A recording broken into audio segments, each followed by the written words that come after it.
All right, I'm Laura Ingraham, and this is the Ingraham Angle from a menacing Washington tonight. We're now less than a week away from the crucial midterm elections, and in moments, I'll lay out why it's so vital to choose treats over tricks at the ballot box. And after Don Lemon said white men represent the country's biggest terror threat, CNN is all mum, no comment. We're going to explain why. Plus, what happens when the former head of ICE and the current Mexican ambassador to the U.S. share a set with me tonight? A blunt conversation about the caravan is ahead. And Raymond Arroyo is here with a Halloween treat. Who do voters think is the scariest politician in Washington? A special scene and unseen ahead. And what happened to all that money Justice Kavanaugh accuser Christine Blasey Ford raised through her GoFundMe efforts? About $1 million.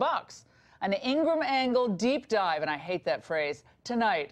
But first, Democrat tricks versus Trump treats. That's the focus of tonight's angle. Democrats are putting all their candy in a new basket of candidates this Halloween, and the result for Americans can be downright nauseating. Here is Democratic gubernatorial hopeful Andrew Gillum on the trick he has in store for Florida voters. But you do want to raise taxes on businesses? Correct. I believe that businesses ought to pay their fair share. You do want Medicare for all? I do believe that health care ought to be a right and not a privilege. So you would acknowledge that you are perhaps more progressive than progressive, many progressive, I wouldn't deny any day of the week. Everything's free. No one has to pay anything. Now, I can't imagine that this is what Florida voters really want. Higher taxes, more spending, and more regulations that'll end up choking their state's now thriving economy. And then there's another charismatic leftist, Stacey Abrams, running for governor of Georgia. Now, she has a positively spooky view of basic economics. And I am sick and tired of hearing about the free market being the solution to this problem. Because I've never seen the free market write a prescription in rural Georgia. Yeah, let's have state price controls. That always work well for the United States or any country. Oh, why waste time with capitalism when socialist redistribution seems, you know, like so much more fair? Well, Abrams is currently running neck and neck with Republican Secretary of State Brian Kemp. And now she's trying to connect with the regular folks by bringing in mega star power. Oprah is coming into town, and she's hoping to be the queen maker in Georgia. And comedian Will Ferrell is going door to door to canvass for Abrams, hoping that you think he's a real anchorman who knows something about politics. Former President Barack Obama and Senator Bernie Sanders are also expected in Georgia next week. And meanwhile, President Barack Obama heads down to Florida on Friday, totally unfazed by the new revelations that his guy, Andrew Gillum, was again shown to be corrupt. Of course, what he did, well, he used taxpayer funds from his mayoral office to take a private plane to meet with his donors to his gubernatorial run. When confronted on his corruption, Gillum runs to race. I don't take free trips from anybody. I'm a hardworking person. I know that may not fit your description of what you think people like me do, but I worked hard for everything that I've gotten in my life, and I don't need anybody handing me anything for free. Yeah, that subtext wasn't too hard to read. His frequent trick, of course, is used to deflect questions about his own Tallahassee sleaze by claiming that his opponent, Republican Ron DeSantis, is just a blatant racist. I do think that Mr. DeSantis is probably given too much harbor to racists and xenophobes and anti-Semites. He's spoken at conferences with them. He authored a book justifying slavery. Okay, now that's just a bald-faced lie. Ron DeSantis wrote a book justifying racism or slavery? I mean, it's a wonder he was ever elected to the House of Representatives. Well, we pulled the book. It's called Dreams from Our Founding Fathers. And in it, DeSantis recounts how Alexander Hamilton and Benjamin Franklin lamented the, quote, notorious compromises that were made to tolerate slavery so the Constitution could actually pass, so you could form a government. And here's the quotation.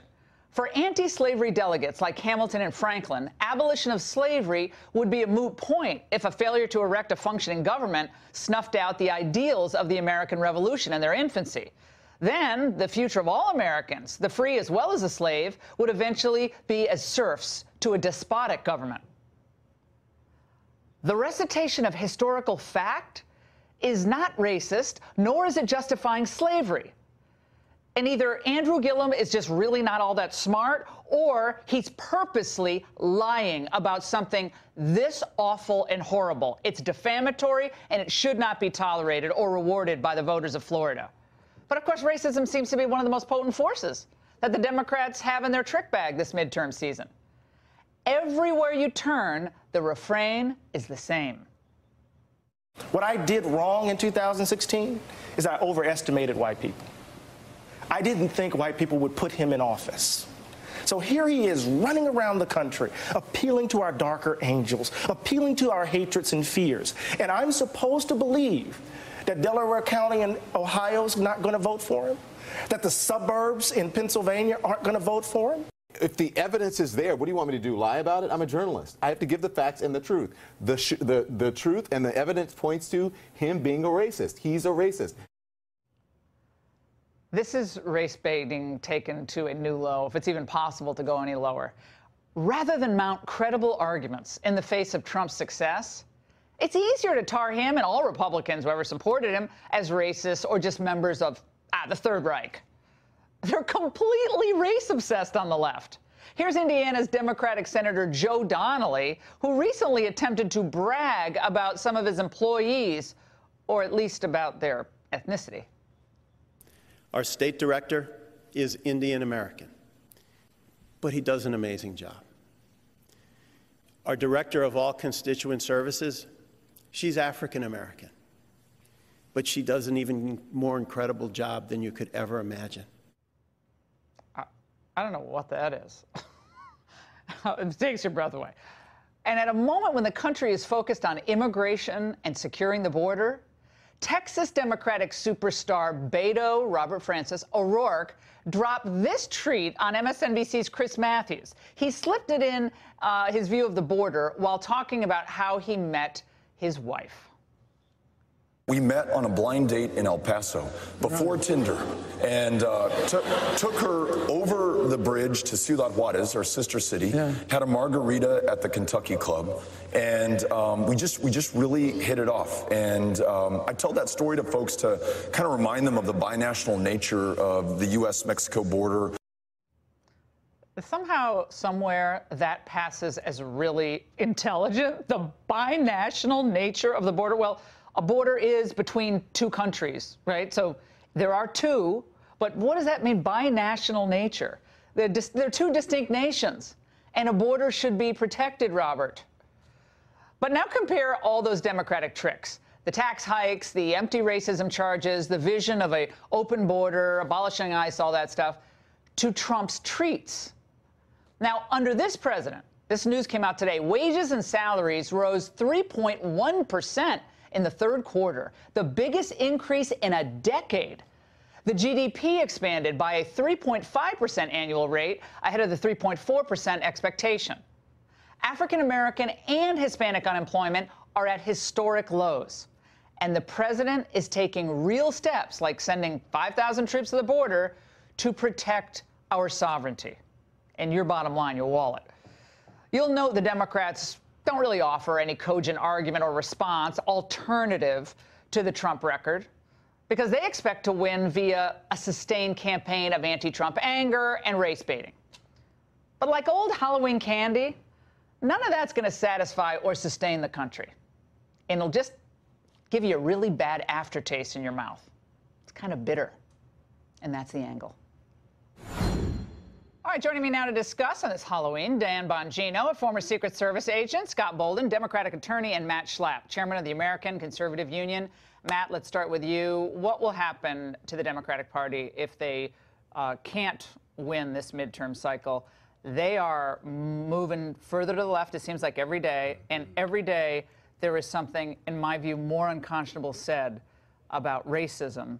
Yeah. Like that comment that was made by Gillum about Ron DeSantis' book. Right, which is just history. So look, here's what I fear is that there will not be a blue wave. You can't have a blue wave when the Republicans pick up Senate seats, and I think it's almost impossible for them not to pick up Senate seats. They're certainly not going to lose the majority. So there's no wave. The question is, do the Democrats get back the House? What I fear, I hope for the country's sake, the Republicans hold on to the House, which is, by the way, very much in play. But what happens if these Democrats who have been told that there's this huge wave coming by almost everybody in the media, and what if it doesn't really happen? I fear that the people who follow this hateful rhetoric, they're going to come unglued. And I don't think that's so great for the country. Scott, Don Lemon on CNN, I mean, he used to come on my radio show every now and then. I always liked Don Lemon. I don't know. I feel like people go on these other networks. I'm sorry, and I know people say, don't say you like Don Lemon. But he was like reasonable. We disagreed on stuff, but it was like a good conversation. But to hear him say that the biggest threat to the country are white men the night before last, and then CNN comes out today and says, oh, well, we have no state comment. No, we're not going to have any comment about that. Well, imagine if someone said something about black men in any way, shape, or form near what he said. What's going on? What's going on out there? I certainly don't think Matt is a threat to my way of American life. I don't know if Don Lemon agrees with you. He looks very menacing. I know he does agree with me. If you listen to the whole quote, he was doing a comparative. I'm not making any excuses for him. I would never use the language. It was broad-brushed. No boycotts for him, by the way. No boycotts for anything. But he was comparing what Democrats believe to be this hype about this Honduran caravan compared to real threats in America. And what he should have said was that we know that right-wing extremists commit heinous crimes. There have been about 115 in this country, and when they do, the majority of those 115 have been with right-wing extremists, including last week. At Fort Hood, how was that? How was the Navy barracks up here? Well, I'm talking about the recruiting station in Little Rock. But let me finish. The 115 acts, the majority of them were committed by angry white right-wing extremists, and they're usually more deadly. And by the way, that same group kills more police officers on an annual basis. And so what Don was doing, I'm not going to make an excuse, but what Don was doing that comparison. Well, our point here is that race seems to be the obsession of the left without concern of the substantive issues. Obsession too. No, I don't think so. I think what Trump is saying is the border matters. I want to play something from Donald Trump tonight, getting back on the Democrat superstars and the tricks they have and what they're playing on the voters of their various states. This is what Trump said about Andrew Gillum. Let's watch. Andrew Gillum wants to take a wrecking ball to one of the most successful economies anywhere in the world, the Florida economy, with massive tax hikes, crippling regulations, and a socialist healthcare takeover that would destroy your state. Andrew Gillum wants to throw open your borders to drug dealers, human traffickers, gang members, and criminal aliens. Dan, you're in Florida. How's this playing in the state? Gillum is rated as like the megastar along with Robert Francis O'Rourke and Stacey Abrams. It's not playing well at all, Laura. I live in Martin County, which is basically a 50-50 split. It's an R+1 county, meaning it's almost right down the line balanced. And I can tell you, listen, it was not a scientific sample. I'm not a pollster. I'm not claiming as such. But I make my way around the county. I get out a lot. I give a lot of speeches. And I have not seen Republicans as fired up about defeating a candidate as I have for them about defeating Gillum. It has everything to do with his policies. Now, the left, of course, as you played in your opening, wants to make this about race. That's absurd. It's outrageous. People in Florida move here, Laura, for a very distinct reason. I know you're familiar with Florida. People move here from the Northeast to escape the taxes and big government, not to re-elect big taxes and big government in the form of big government Andrew Gillum down here in Florida. I'm going to predict, I could be wrong, but I think he loses this race. I think those polls are off.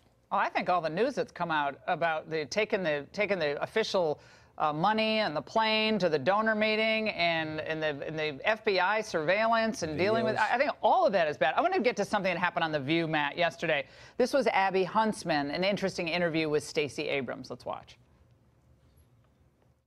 Do you think that Kemp's efforts, do you think they're racially motivated? I don't question his heart.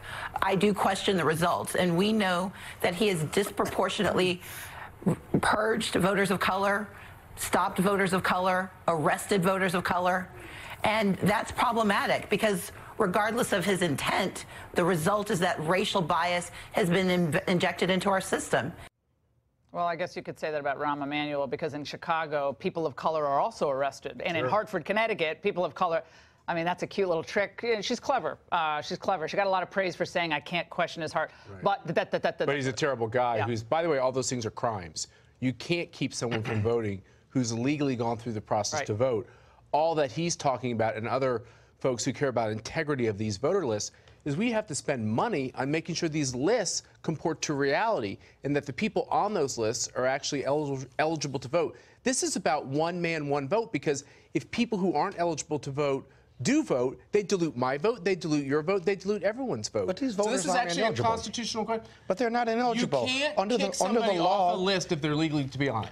But he does because of this one match, one name, one match. And so if a person gets married and their last name doesn't match, or they have a hyphen with their name, those voters get pulled. Those names get pulled. If you keep them on, then the list gets muddied, and you don't know who's supposed to vote. Well, guys, you can't board a plane. You can't board an international flight if your passport if your passport is different from other primary identifications. We're not talking about flying to another country. We're No, talking about voting. basic, You should want more people to vote. It applies If across the board. It could be provisional ballots. Right, Let them vote. Right. Well, I think it's also very insulting to say or imply that minorities are unable to follow rules of voter registration, which I always wondered, how do people make that point? Like, that people don't have identification on them. I don't get that. The name match could be from 5 years ago if they had been married or not married. It doesn't make a whole lot of sense. Then change the law. Then Georgia should change the law. You know how this works, Laura. To get in this building tonight, I had to give them an ID. The name had to be right. It's the way it is. All right. I want to play for Dan a moment from Bill Nelson. He's obviously running for re-election in Florida, a very important Senate race against Rick Scott, current governor. And this is what he said about the atmosphere in the United States. That story of Rwanda is very instructive to us. It turned into a genocide. 1 million people hacked to death within a few months. And we have got to watch what's happening here in America. So Trump's America is basically on the verge of having 1 million people hacked to death with machetes. Only time I've seen that is when we had concerns about terrorists coming into the United States. But Dan, take it away. You know, Laura, I spent some time in Kigali, Rwanda, and that's a pretty disgusting, horrifying charge from a guy in Bill Nelson who really nobody in Florida knows who he is.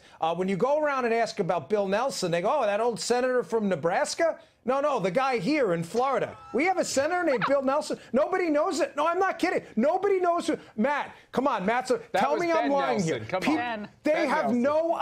That's what they say. They go, wasn't that the guy with the Cornhusker kickback on Obamacare? Senator. No, what do you mean no one knows him? No, but there are certain He's an elected senator. No, he's joking. Nobody. There are some senators.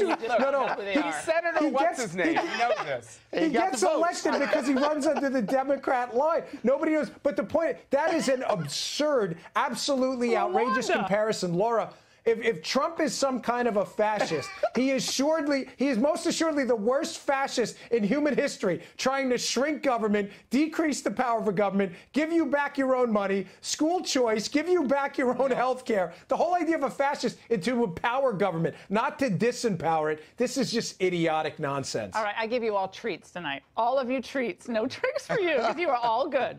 All right, up next, a rare joint interview live here in the studio. The former head of ICE and the current Mexican ambassador to the U.S., they sit down with me live to seek out solutions for stopping these multiple caravans headed our way. And who's behind them? You don't want to miss this.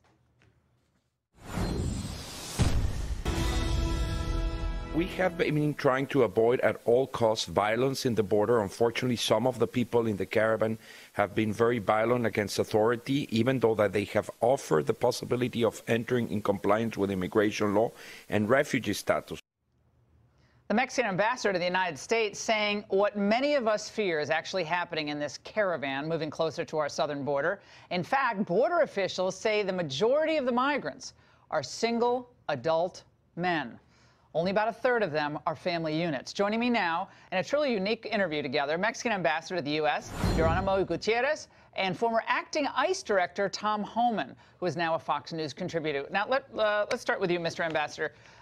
Tell us about some of the violence inflicted on your police just over the last 4 or 5 days. The truth, Laura, is that the vast majority of these people are just looking for a better opportunity. But it's also true that they have had violent conducts with our police. That is why we have police presence in our southern border. The Mexican government has offered them refugee status. This is very important. a big number of them, over 2,000, have accepted that status.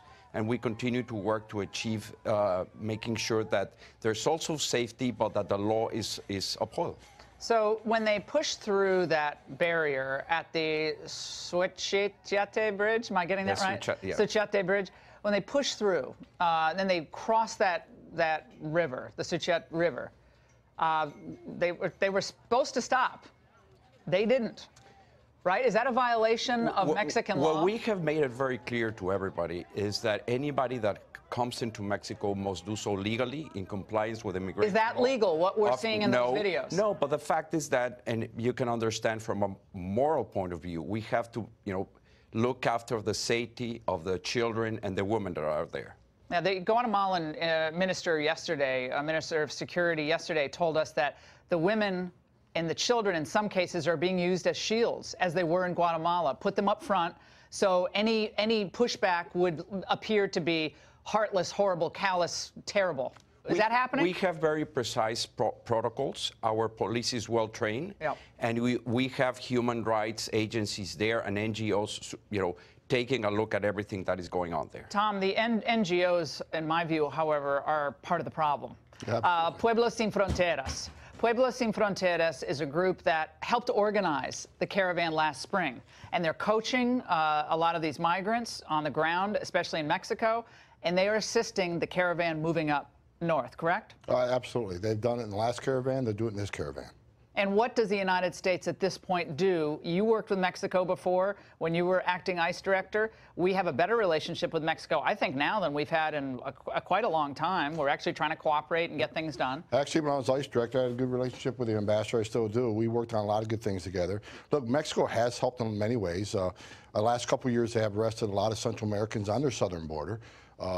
People that would have made it to the United States. So they've assisted us in that manner. And as the ambassador just said, they have taken a couple thousand that apply for asylum in Mexico, which, again, a group that is not going to make it Most don't want to stay in Mexico, correct? Right, Most want to come to the United States. They've said that on camera multiple times. And Mexico's a great place, but that's not the safe harbor they want for the most part, correct, Mr. Ambassador? Well, it's true that many of them want to reach the United States, and I guess many people would understand why. Some of them have family members. The most important thing, again, is that we have offered them a very good opportunity to stay in Mexico. President Peña Nieto started a new program called This Is Your Home. It offers them services, education, health, and a work opportunity. And you guys have a lot of extra cash floating around. If you're gonna take all these people in, isn't Mexico kind of have a lot of issues to deal with? It's the right thing to do. And so they qualify as refugees under Mexican law because they're leaving for a better job. Most of them are just leaving for a better job, and it's violent, but it's violent in Mexico. Mexico has violent problems. Both the United States and Mexico have a shared interest in making sure that whatever migration takes place, it's legal, it's safe, it's orderly. And that is not easy to achieve. As Tom was saying, we don't see eyeball to eyeball. But this is being organized. This is not the idea that this is some organic thing where people are being persecuted for their religion or for as a part of ethnic cleansing, which is like the Rohingya, like what you're seeing there, what you saw in Rwanda. That's not what's happening here, Tom. This is an organized effort, and I want to play something that Mike Pence said this week about what's going on with these caravans. Let's watch. Truth is, these caravans, though, are being driven by leftist organizations in Central America. They are, and by human traffickers who, you need to know, have no regard for human life. What about that? He's 100% correct. First of all, you're correct that, look, the people that do get to the United States and actually go to court, 80% of them are losing their cases because coming here for a better job, better life doesn't qualify for asylum. It has to be persecution based on race, religion, or political preference. But look, these human traffickers don't care about these are a commodity. They're making money by moving these people north. The criminal cartels are involved. The drug cartels are involved because you got to pay a tax working through the plazas. Mexico's been a good partner. There's a couple more things Mexico could do to help us. Me and the ambassador, before I left, we're working on an MOU for safe third country. A memorandum of understanding. We're talking about a safe third country where people that come to the United States, apply for asylum, can wait in Mexico until their hearing, rather than be in the United States and going to society and never show up in court. I don't know where that's at. You know, now they got to change the leadership in Mexico. But I think if Mexico agreed to a safe third country, that would be a great alternative for the United States. It'd be great. I also think Mexico can expand the biometrics. When they come across people from other countries, we have a bitmap program. They're a part of it, and we need to expand it so they can take biometrics from these people, so we know in advance who's coming. And if there are terrorists and bad people, not only do we know, the Mexican government will know. Yep. Yeah, the idea, though, that this is just, let's go back to this. People call it a migration, like it's a migration of, it's just a natural process.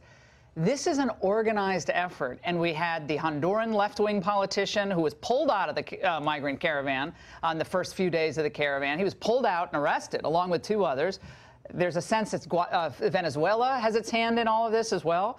And this is what President Trump said, I think it was today, today before boarding Marine One, about whether he's fear-mongering on the caravan.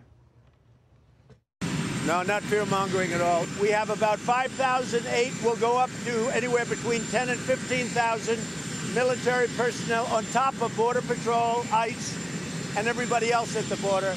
Nobody's coming in. We're not allowing people to come in. Mr. Ambassador, your reaction to that? Well, first of all, let me say something. You know, if we're gonna look at this comprehensively, we also need to recognize that countries benefit from legal migration. Just a few weeks ago, we had the Central Americans, the United States and Mexico co-convene a conference here. And what was very clear about that conference were 3 things. Number one, we need to work on development. And we need to make sure that migration is not a forced decision. And we're doing it, the United States and Mexico. It's overwhelming our system, Mr. Ambassador. And ours too. It's hurting Americans, and it's hurting a law enforcement. It's a good investment. What's happening now is not a good investment. It's a good investment. People are watching this, and they don't buy it, but go ahead. But we need to work on development. Legal immigration is. Legal immigration. What we're seeing is an organized hit on the border. It's organized. But Laura, even if this caravan was not presently there, we will still have that challenge to assure that from a regional point of view, migration is legal, safe, and orderly. And the United States, Mexico, and Central America must work together to achieve it. And it's very sensitive here, and that's a clear issue. But the only way that we're going to solve this is, yes, enforcing the laws, obviously, also working on development. Why are these trucks allowed to bring people up from the south up to the border? Why are we seeing truck after truck, bus after bus? These NGOs are facilitating this illegality. Just so you know, in the state of Oaxaca, for example, all transport companies just issued a statement saying they're not going to provide this. I saw a heck of a lot of trucks. I said trucks, buses, really dangerous. Kids are being, there's no seatbelts that I saw of. Tom, we're going to have another migrant caravan soon?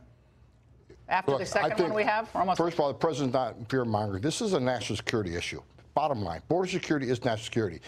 That's why the president is moving as fast as he can, because we got to show the other caravans we're taking action. All right. Thank you both. It's great to have you both with us, as always. And it's been several news cycles since we revisited the accusations against Bret Kavanaugh by Christine Blasey Ford. Where's all that money she raised? We'll talk about that.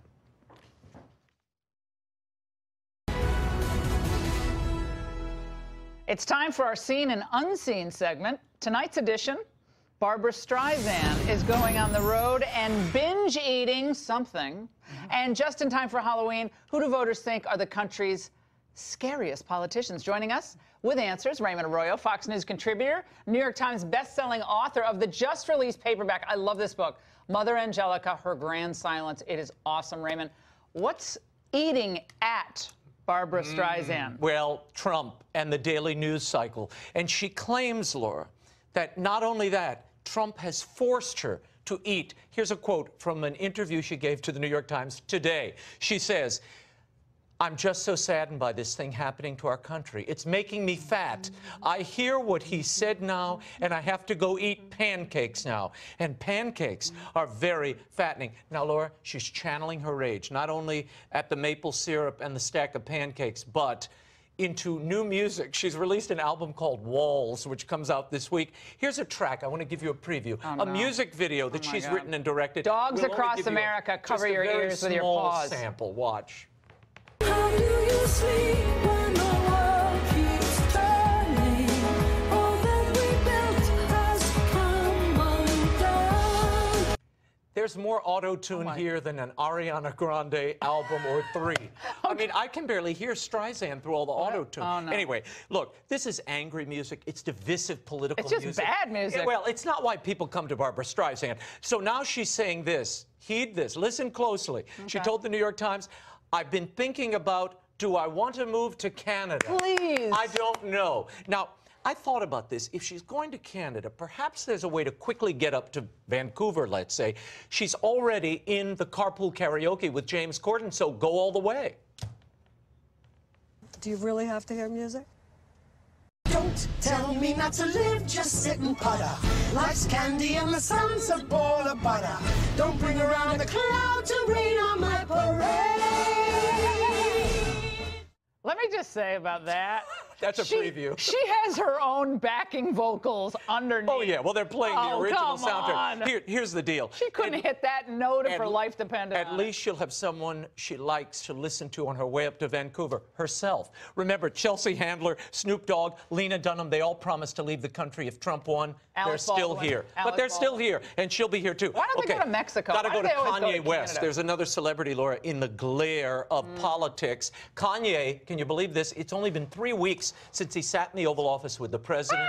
Well, he's now pulling away from politics. He wrote on Twitter, my eyes are now wide open, and I realize I've been used to spread messages I don't believe in. My sneakers aren't selling. Distancing myself from politics and completely focusing on being creative. Laura, the focus of his wrath here seems to be Candace Owens, who was advertising. You buy that? Well, I kind of do. No. The Blexit thing, the black exit, which she was promoting, she claimed that Kanye designed the T-shirt that she's selling. Turns out he didn't. She tried to correct that. He then said, I don't want to be associated with this anymore, and he pulled away. I don't buy it. So that's that. Well, what did we say at the time? We said at the time he was probably promoting an album, and to be very careful of this. We don't have time to play our best of. But now look, just in time for Halloween, Laura, I asked the question, went on the road and asked voters, who do you consider the most scary political figure in the country? Their answers might surprise you. Watch. Who is the scariest political figure this Halloween to you? Maxine Waters. Maxine Waters. Maxine Waters. Maxine Waters. Nancy Pelosi. Nancy Pelosi. Nancy Pelosi. Nancy Pelosi. As we go toward Halloween, scariest political figure? Hillary Clinton's face. Hillary Clinton. Yeah. Hillary Clinton. Still. The scariest person in politics today would be Donald J. Trump, because he's the one that's going to run a lot of people out of the swamp.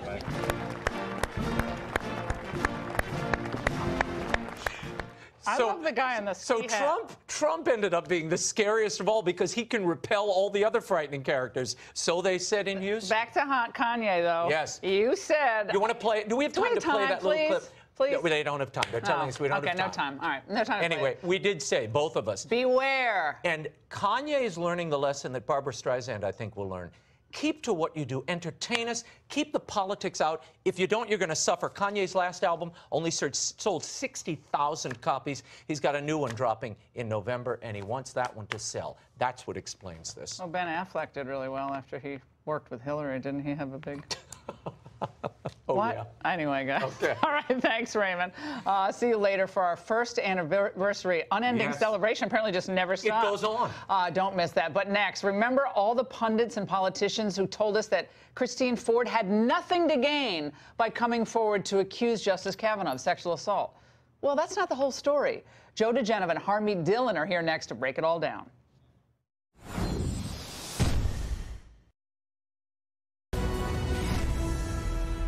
Take a look at Dr. Ford. She came forward out of a sense of civic duty. She has nothing to gain. She has nothing to gain from coming forward like this. Her life has been upended. She had nothing to gain, everything to lose by coming forward. It's a serious matter who serves on that court, and she has the courage to come forward. She has nothing to gain. So, what Senator, does she have to gain?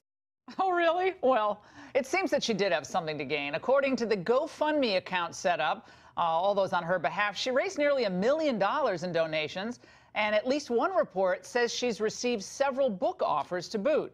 Joining me to discuss all this, former U.S. Attorney Joe DeGenova and attorney Harmeet Dillon. Harmeet, I want to start with you. Justice Kavanaugh has declined the money raised on his behalf, and it's going to charity. Is it incumbent on Ford to do the same here? Well, she raised the funds, or the funds were raised on her behalf, allegedly for security, travel, and associated expenses related to her legal appearance. And so I think that in terms of the premise on which she raised the money, certainly she's raised a heck of a lot more money than what was needed for those causes. So it would be the right thing to do. But, you know, what's weird about it is she's actually continuing to raise the money weeks after the hearing. She's put out statements on GoFundMe that she still has expenses. She still needs more money. So it is getting now kind of a taint of pure commercialism here and not for the purposes that it was originally intended. So I do think it's inappropriate. Joe, I want to go to you. We got a statement tonight from her counsel saying the following. These funds have been used exclusively for necessary costs of physical security and housing occasioned by coming forward about her sexual assault by Bret Kavanaugh, which I don't believe. Justice Kavanaugh ascended to the Supreme Court, but threats to Dr. Ford continue. All unused funds will be donated to organizations that support trauma survivors. Your reaction, Joe, do you buy any of that? No, I do not. Dr. Ford, and I use the word doctor advisedly, has converted her testimony into money. She has monetized this outrageous, phony performance that she did before the Senate Judiciary Committee into money. She didn't want to come forward, everyone says. Well, by golly, isn't it amazing how everything about her just became public, so she had to come forward. Whatever her lawyer says is irrelevant at this point. This is no longer the silly nonsense that lawyers like to pretend when something's over. This was an ugly abuse of power by the Democrats with the assistance of Ford and her lawyers, Deborah Katz and Michael Bromwich. It was an insult to the confirmation process. The money that is being made now is dirty money. It's filthy money. It's just like drug money. It's awful. What they did to the senatorial confirmation process is inexcusable. Shame on her. Shame on her lawyers. And by the way, I didn't believe a single word of her testimony. I didn't believe it either. And Harmeet, when you think about other people who raised these outrageous claims that were unsubstantiated, no corroboration, contemporaneous, or really otherwise, Avenatti is having to now endure a congressional to federal investigation on what he did. But I still say that Feinstein and her whole office should be investigated for that initial leak that put this whole country and Kavanaugh through all this. The idea that they can skate on that, I just think that's not the kind of senatorial courtesy I think the American public deserve or this process deserves. Harmeet.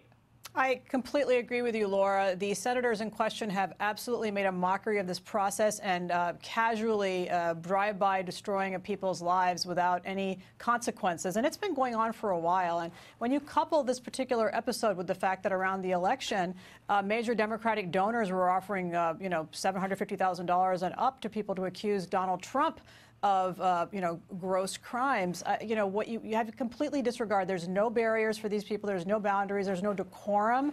And it's a complete abuse of the process. And so I think Joe is right on point. It's drug money. It's dirty money. It's a perversion of our process. Joe, really quick, the Mueller, the allegations that Republican operative, this guy Jack Berkman, people never heard of him, but that he was trying to get someone to accuse Mueller of something. What's there? I have no idea, and I think the notion that Bob Mueller is asking for an investigation of some unknown fantasy people making allegations about him is nonsensical. But it's part and parcel of the embarrassment that the Mueller operation has become, and we have one person to thank for it, Rod Rosenstein, perhaps the most embarrassing Deputy Attorney General in the history of our country. Well, President Trump seems to have a better relationship with Rod right now. I asked him about that the other night. Yeah, the president's trolling Rod. That's what that's all about. All right, Joe, Harmeet, thanks so much. Happy Halloween. We're celebrating another day. Why not? 1-year anniversary of The Angle. And up next, some of our best moments and the heights. What does that mean? And the falls. Stay there.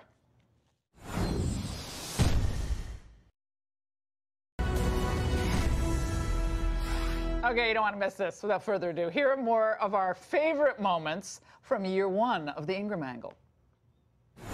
Welcome, everyone, to the debut of the Ingraham angle. All I'll say is that I'm going to call it as I see it. I'm going to get answers for you, and I'm going to hold the powerful accountable, and that includes you, Mr. President. The Ingraham angle starts right now, 2 minutes late. Can you do a voiceover? I actually want you to voice that over for me, and we'll play that every night instead of the the graphics. Trump calls out the real Russian collusion. That's the focus of tonight's angle. What they're teaching our children. That's the focus of tonight's angle. The anatomy of a freakout. That's the focus of tonight's angle. The Democrats' Me Too suicide mission. That's the focus of tonight's angle. Meet the chairman. That's the focus of tonight's angle. I had a horrible dream last night. Now, one of those, wake up in a cold sweat types. The calendar read Wednesday, November 7th, and the Democrats had gained control of the House of Representatives. Could I apparate you? Me? Wow. This actually... Now wait, is this what you mean by seen and unseen? This actually works. This is great. God, if only Nancy Pelosi were here. Thanks a lot. Just a joke. Can you bring me back? No, you're gone. You're disappeared. We have unbelievable news. It's groundbreaking information. You're not going to want to miss it. If you have to go to the bathroom, pause us because you're not going to want to miss this. Smile. Do we have it? Wait, yeah, the angle. Go to the edge. Wait, the angle. Go to the edge. The ACLU used to care about the rights of accused. You threw me down in such a cruel fashion, heartless. My hand slipped a little bit. Pushed me with great vigor. I will give you a hug for $1.30. Oh, you get nothing. I don't want. It's time. Get away from me! Don't touch me! Get away! Relax. Get away! There you Stop! This is cuddling. This is really a sign of the decline of society. The staff and I are presenting you with the rose, but I want you to know. Yes. I'm going to take this back before the show is over. At the end, I did take it back, but tonight, on your first anniversary, we're giving you another rose. I'm not going to fight you over this one. Wait, you told me to bring this from my house. Well, I know. Well, I didn't have one at my wait a second. So there you go. You're giving me a rose that you told me These are called props, Ingram. Don't ruin the drama for everybody. Oh, my gosh. I could take it back. In fact, since you're so ungrateful, I'll keep it. As a matter of fact, I'll do it again. Alexa says, bring a rose from your house. Raymond needs it for the show. I said, what? There were no floors open. They're out of season. Oh, my God. We tried. All right, coming up, one more surprise for the Ingraham Angle's first anniversary next.